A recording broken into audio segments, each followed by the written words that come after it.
Hello everyone, कैसे हो? तो आज स्टार्ट करने जा रहे हैं पॉलीमर्स का एक नया लेक्चर नंबर 08 और इस क्लास में स्टार्ट करेंगे कंडेंसेशंस पॉलीमर्स को। तो पिछले क्लास तक हम एडिशंस पॉलीमर्स को खत्म कर चुके थे, अब देखेंगे कंडेंसेशंस पॉलीमर्स को। तो कंडेंसेशंस पॉलीमर्स के बारे में कुछ बातें हम पहले से जानते थे। वो क्या था? तो हम जानते थे कि कंडेंसेशंस पॉलीमर्स कराने के लिए हमको एलिमिनेशन कराना पड़ता है, या डायरेक्टली आप कह सकते हो कि कंडेंसेशंस पॉलीमर्स में एलिमिनेशन होता है। वो एलिमिनेशन किसका होता था? तो वो एलिमिनेशन स्मॉल मॉलिक्यूल्स का होता है। और वो स्मॉल मॉलिक्यूल्स कौन सा है? तो वो स्मॉल मॉलिक्यूल्स वाटर भी हो सकता है, अल्कोहल भी हो सकता है, एमाइन भी हो सकता है। तो ये सब क्या है? स्मॉल मॉलिक्यूल्स है। और ये सब का आप एलिमिनेशन करके एक जो नया पॉलीमर्स का फॉर्मेशन कराइएगा, वही पॉलीमर्स का नाम है कंडेंसेशन पॉलीमर्स। ठीक है, तो कंडेंसेशन पॉलीमर्स आपको समझ में आ गया। वही बात यहाँ पे लिखा हुआ है कि कंडेंसेशन पॉलीमर्स जो है वो एक प्रकार का पॉलीमर्स है। क्या है? पॉलीमर्स है, जिसका की फॉर्मेशन हम कैसे कराते हैं? तो स्मॉल मॉलिक्यूल्स को लूज करके, नहीं, स्मॉल मॉलिक्यूल्स को एलिमिनेट करके। और वो स्मॉल मॉलिक्यूल्स कौन सा है? तो वो स्मॉल मॉलिक्यूल्स हो गया वाटर, या तो फिर मिथेनॉल। मिथेनॉल क्या है? अल्कोहल ही है, या तो फिर आप एमाइन भी कह सकते हो। तो ये सब स्मॉल मॉलिक्यूल्स को एलिमिनेट करके और एक नया पॉलीमर्स का फॉर्मेशन कराया जाता है। उसी पॉलीमर्स का नाम है कंडेंसेशन पॉलीमर्स। क्लियर? तो यहां से एक आपको मेन डिफरेंस भी मालूम चल गया होगा कि एडिशंस पॉलीमर्स और कंडेंसेशंस पॉलीमर्स में क्या डिफरेंस है। तो एडिशन पॉलीमर्स में कह सकते हो कि एलिमिनेशन एग्जिस्ट नहीं करता, एलिमिनेशन नहीं होता। वही कंडेंसेशन पॉलीमर्स की बात करें तो यहाँ पे क्या होता है? एलिमिनेशन होता है। इसका एलिमिनेशन होता है, वो भी जान लिए। अब बात करते हैं आगे। ये जो कंडेंसेशन पॉलीमर्स है, ये पॉलीमर्स का जो प्रोसेस होता है वो होता है स्टेट ग्रोथ पॉलीमराइजेशन। कैसा होता है? Step growth polymerisation. इसमें जो पॉलीमर्स बनता है, नहीं, इसमें जो पॉलीमर्स का फॉर्मेशन होता है उसका ग्रोथ कैसे होता है? एक स्टेप में। वही एडिशन पॉलीमर्स में जो है वह कैसा ग्रोथ होता था? कैसा ग्रोथ होता था? तो वहां पे होता था चैन ग्रोथ पॉलीमराइजेशन। तो ये भी एक मेन डिफरेंस है। क्या?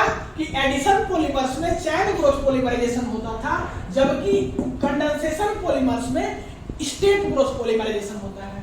ठीक है, अब बात करते हैं कि बायोडिग्रेडेबल का कंसेप्ट आता है कि बायोडिग्रेडेबल जो है वो एडिशन पॉलीमर्स होता है कि कंडेंसेशन पॉलीमर्स होता है। कौन होता है बायोडिग्रेडेबल? तो सबसे पहले बायोडिग्रेडेबल का कंसेप्ट समझिए कि बायोडिग्रेडेबल होता क्या है। बायोडिग्रेडेबल होता क्या है? तो वैसा वस्तु कर सकते हो, नहीं, वैसा चीज जो कि नेचर में अपने आप क्या हो जाए? समाप्त हो जाए, वैसे चीज को बोलेंगे बायोडिग्रेडेबल। वैसा चीज जो कि नेचर में अपने आप क्या हो जाए? खत्म हो जाए, नष्ट हो जाए, समाप्त हो जाए, वैसे चीज को बोलेंगे बायोडिग्रेडेबल। अब ये कौन सा बायोडिग्रेडेबल है, इसके बारे में बात करेंगे कि एडिशन बायोडिग्रेडेबल होता है कि कंडेंसेशन होता है। तो सबसे पहले बायोडिग्रेडेबल का मतलब समझ में आ गया कि जो नेचर में अपने आप खत्म हो जाए। तो बात करते हैं कि एडिशन पॉलीमर्स जो है वह बायोडिग्रेडेबल नहीं होता है। तो बायोडिग्रेडेबल कौन होता है? तो बायोडिग्रेडेबल होता है कंडेंसेशन पॉलीमर। कंडेंसेशन पॉलीमर्स नहीं, तो ये भी एक मेन बात है कि ये बायोडिग्रेडेबल होता है। कौन? Condensation polymers. बायोडिग्रेडेबल का एग्जांपल क्या होगा? वाटरमेलन, वो जो खरबूज होता है जो आप लोग खाते हो, वो क्या होता है? वो बायोडिग्रेडेबल होता है। ऐसा क्यों? क्योंकि आप देखिए, जब आप खरबूज को रख दीजिए, पक, मान लीजिए खरबूज पक गया, उसको रख दीजिए, आप अपने नेचर में आप उसको रख दीजिए, तो होगा क्या कि 2, 4, 5, 6 दिन बाद अपने आप जो है वह नेचर में खत्म हो जाएगा, सड़ करके क्या हो जाएगा? खत्म हो जाएगा। वही बात करें कि कौन सा चीज है जो कि बायोडिग्रेडेबल नहीं होता है। तो जो आपका बर्गर हो गया, पिज्जा हो गया, ये सब चीज बायोडिग्रेडेबल नहीं होता है। कारण यही होता है कि डॉक्टर लोग जो है मैक्सिमम आपको यही एडवाइस देते हैं कि आपको बायोडिग्रेडेबल चीज खाना चाहिए। मींस कि जितना फ्रूट्स हो गया, वेजिटेबल्स हो गया, ये सब चीज खाना चाहिए, क्योंकि ये आसानी से क्या होता है, नेचर में नष्ट हो जाता है, खत्म हो जाता है, आपके शरीर में आसानी से क्या होता है, डाइजेस्ट हो जाता है। वही नॉन बायोडिग्रेडेबल वस्तु अगर आप खाइएगा, जैसे कि बर्गर, पिज्जा, ये सब, तो वो क्या होता है, आपके शरीर में आसानी से डाइजेस्ट नहीं होता। डाइजेस्ट क्यों नहीं होता? क्योंकि वह नेचर में आसानी से खत्म नहीं होता, बहुत दिन तक रह जाता है, या कहीं तो बहुत सा ऐसा भी नॉन बायोडिग्रेडेबल है जो कि खत्म ही नहीं होता। तो इसका कॉन्सेप्ट आपको क्लियर हो गया। अब बात करते हैं कि कुछ कॉमन जो है कंडेंसेशन पॉलीमर्स है, वो कौन कौन सा कंडेंसेशन पॉलीमर्स है। तो आपका है फर्स्ट नंबर पॉलीएमाइड। पॉलीएमाइड जो है वह क्या है, एक कंडेंसेशन पॉलीमर्स है जिसमें कि हुक यूज होता है। वो हुक होता है ये, ऐसे लाइन हटा दो तो आपको कंफ्यूजन होगा। इसमें जो हुक यूज होता है वो ये हुक होता है। हुक क्या होता है उसके बारे में हम अभी तुरंत आगे देख रहे हैं, ठीक है। तो इसमें ये हुक होता है। सेकेंड नंबर है पॉलिस्टर। क्या है, पॉलिस्टर, और इसमें ये हुक यूज होता है। थर्ड नंबर है प्रोटीन्स। तो प्रोटीन्स जो है इसको हम इस चैप्टर में नहीं पढ़ेंगे। प्रोटीन्स के बारे में पूरा डिटेल्स जो है हमको बायोमोलिक्यूल्स के बारे में, बायोमोलिक्यूल्स चैप्टर में पढ़ना है, इसमें बायोमोलिक्यूल्स में। तो यहाँ पर हम प्रोटीन्स को नहीं पढ़ेंगे, बायोमोलिक्यूल्स में प्रोटीन्स को डिटेल पढ़ेंगे। यहाँ पर जो है हम ये दो को पढ़ेंगे। कौन कौन सा चीज, एक पॉलीएमाइड्स और एक पॉलिस्टर। तो पॉलीएमाइड और पॉलिस्टर जो है वो प्राइम एग्जांपल है किसका, कंडेंसेशन पॉलीमर्स का। तो हम इसको पढ़ेंगे एक एक करके। इससे पहले थोड़ा सा हम हुक का कॉन्सेप्ट देख लेते हैं कि यहाँ पर ये हुक क्यों लगा है, ठीक है। तो आप जान लीजिए कि एमाइड बनाने के लिए सबसे पहले हम बात करते हैं पॉलीएमाइड का।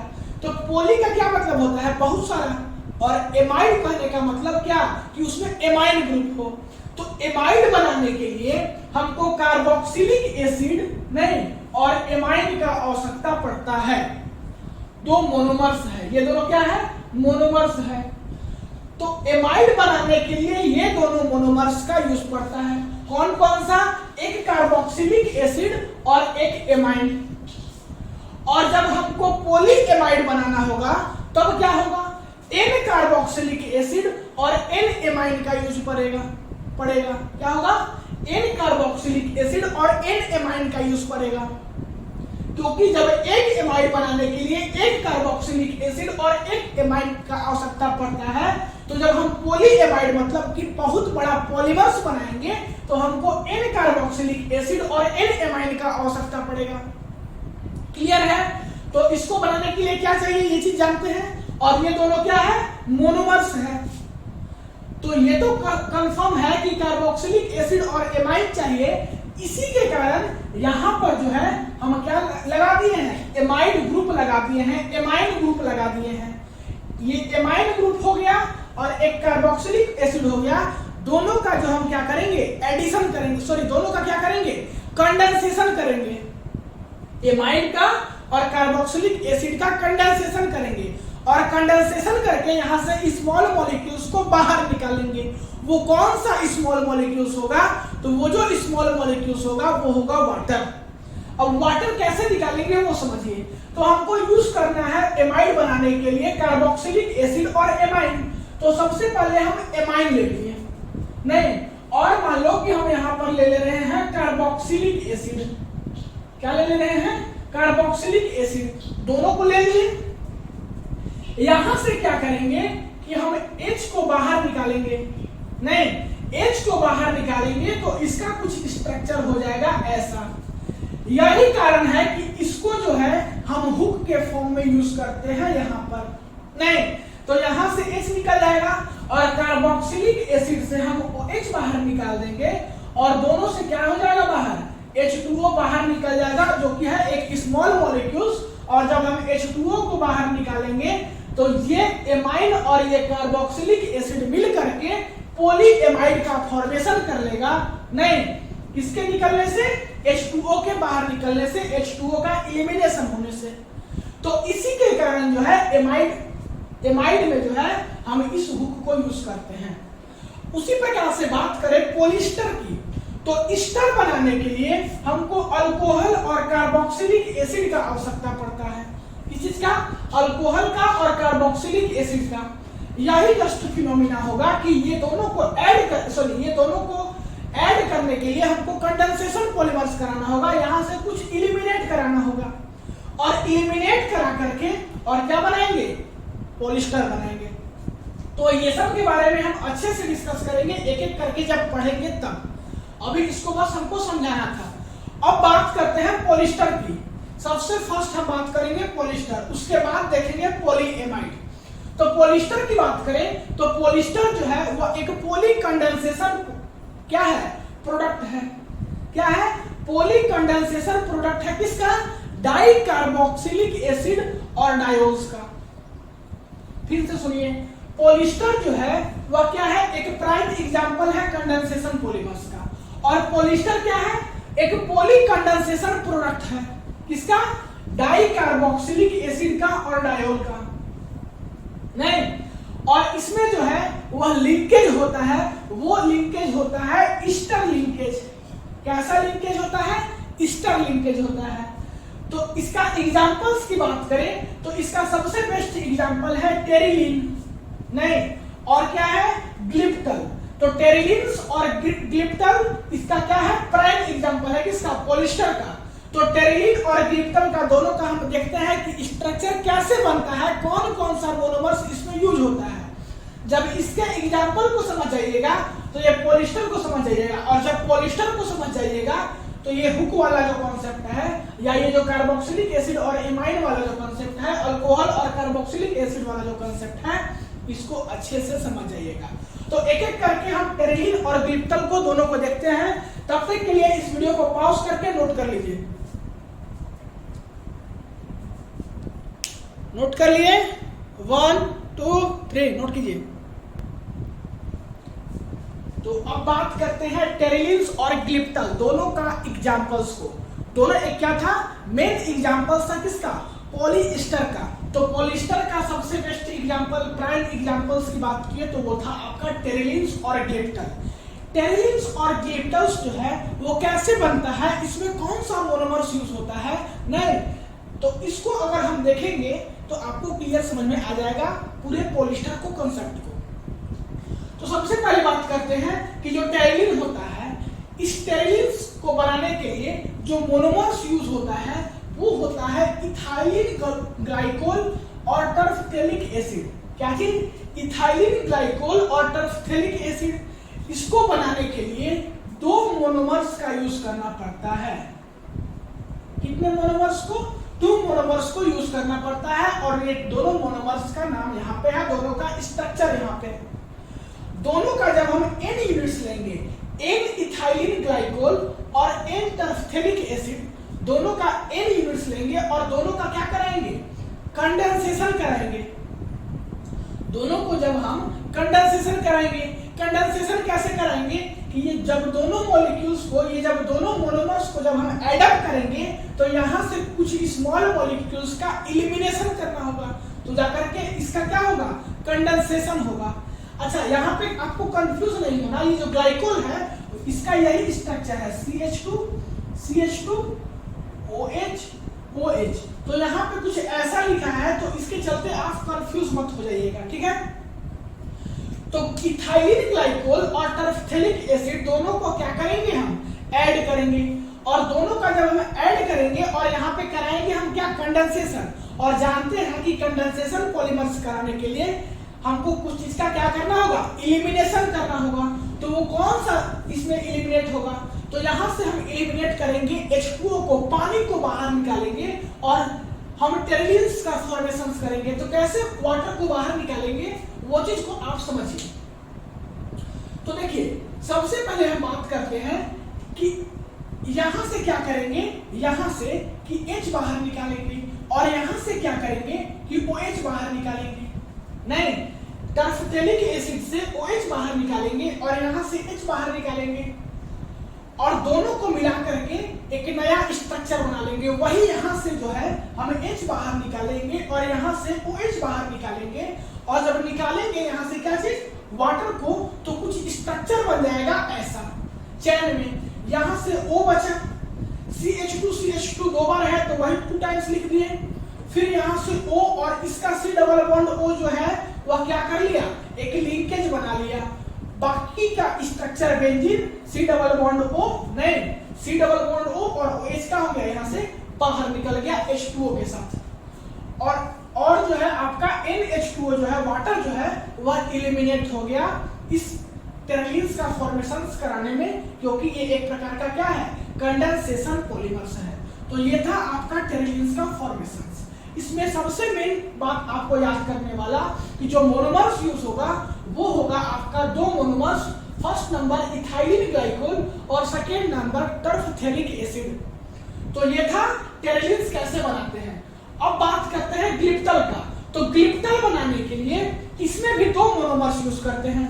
वो कौन सा मोनोमर्स है, तो एक तो कॉमन है जो कि यहाँ पे यूज किए थे, इथाइलिन ग्लाइकोल, ठीक है, और एक है फिथेलिक एसिड, नहीं क्या है, फिथेलिक एसिड, और एक ग्लाइकोल। तो ये 2 मोनोमर्स को यूज करके और हम बनाते हैं ग्लिप्टॉल। हालांकि ये जो ग्लिप्टॉल का कंसेप्ट है, ग्लिप्टॉल का, ये आपके एनसीईआरटी में नहीं है, ये जेईई और नीट के लिए बहुत इंपॉर्टेंट टॉपिक माना जाता है। तो इथाइलिन ग्लाइकोल और फिथेलिक एसिड को जब आप क्या कराओगे, कंडेंसेशन कराओगे, जब कंडेंसेशन कराओगे तो यहाँ से क्या निकलेगा, यहाँ से आपको H2O बाहर निकालना होगा। अब कैसे H2O बाहर निकालेंगे, तो ये चीज जान लीजिए। यहाँ से जो है हम H लेंगे, बाहर निकालेंगे, और यहाँ से OH बाहर निकालेंगे। क्या करेंगे, यहाँ से H बाहर और यहाँ से OH बाहर, वही बाहर वाले मॉलिक्यूल्स से H बाहर और यहाँ से OH बाहर, और जब यहाँ से हम H2O बाहर निकालेंगे तो किस स्ट्रक्चर जो है ऐसा बन जाएगा, एक चैन में जो है वह एडअप होगा।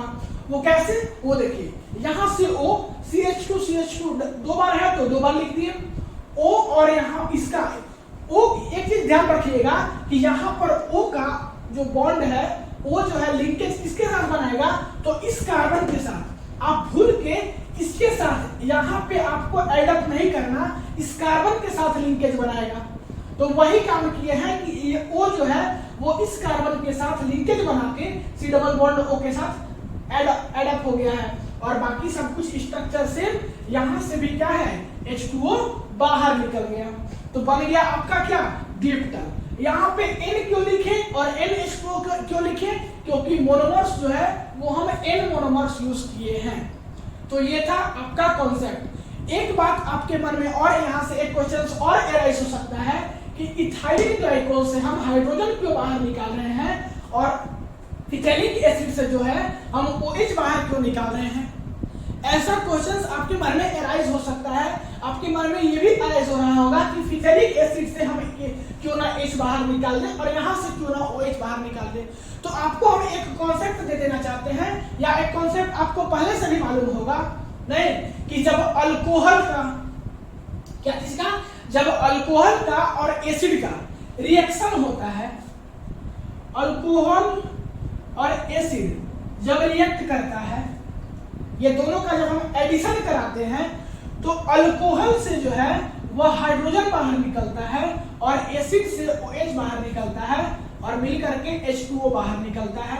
ये चीज आप जान लीजिए। वही कॉन्सेप्ट यहाँ पर भी है, वही कॉन्सेप्ट यहाँ पर भी है कि जब अल्कोहल और एसिड का जब आप एडिशन कराइएगा तो यहाँ से हमेशा H बाहर निकलता है और यहाँ से जो है वह OH बाहर निकलता है, और H2O एलिमिनेट होकर के कंडेंसेशन होकर के और टेरेलिन बना लेगा।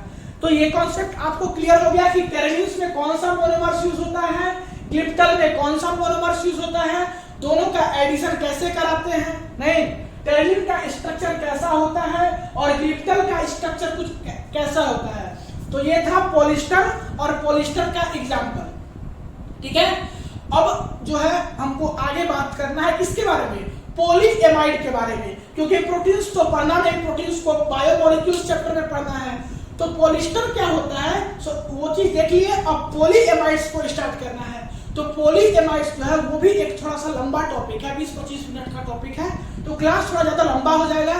तो इस क्लास में पॉलीएमाइड्स को नहीं पढ़ेंगे, क्योंकि पॉलीएमाइड्स का एग्जांपल्स नाइलॉन 66 और नाइलॉन 6 ये भी एक बेस्ट दोनों का डिफरेंस है, तो वहां पे अच्छे से डिस्कस करेंगे, क्योंकि ज्यादा लंबा क्लास हो जाएगा, दिक्कत हो जाएगा। इसके चलते इसको यहीं पे छोड़ते हैं। तो इस क्लास में इतना ही। अगले क्लास में स्टार्ट करेंगे पॉलीएमाइड्स को और कंडेंसेशन पॉलीमर्स को वहीं पे खत्म कर देंगे। पढ़ाई करते रहिए। All the very best.